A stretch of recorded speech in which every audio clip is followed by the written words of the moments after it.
সারা পৃথিবীতে যত রিফিউজি আছে কোন রিফিউজির সমাধান জাতিসংঘ করতে পারে নাই।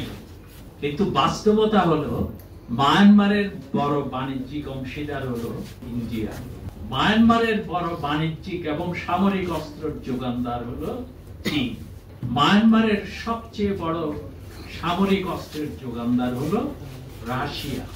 ডিসেম্বরে যে বর্তমান সামরিক জান্তা নির্বাচনটা করবে, চীন অলরেডি বলে ফেলেছে সেটা খুব ভালো নির্বাচন। যতদিন পর্যন্ত ইন্ডিয়া, চায়না, রাশিয়া এগ্রি হচ্ছে না ততদিন পর্যন্ত এই রোহিঙ্গা সমস্যার সমাধান হবে বলে ব্যক্তিগতভাবে আমি মনে করি না।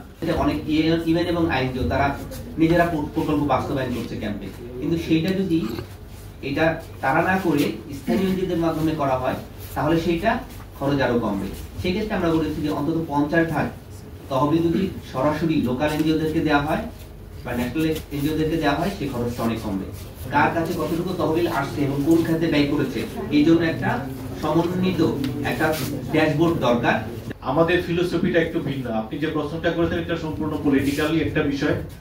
এটা আমাদের অন্তর্বর্তীকালীন সরকার বাহাদুর, ওনারাই এটার ব্যবস্থা করবেন। এখানে ওই আপনি যে প্রশ্ন করেছেন উত্তরও কিন্তু আপনি দিয়ে দিচ্ছেন, ওইখানে এই ধরনের ব্যবস্থাপনা আমরা আপাতত দেখতে পাচ্ছি সেখানে।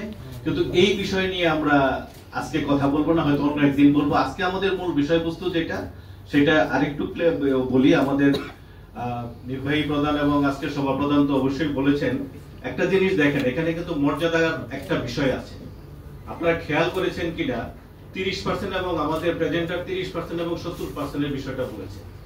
30% খরচ হয়, যে একটা টাকা আসলে 30 পয়সা খরচ হয় রোহিঙ্গাদের জন্য, 70 পয়সা খরচ হয় তাদের ভোগ বিলাসের জন্য। কারা?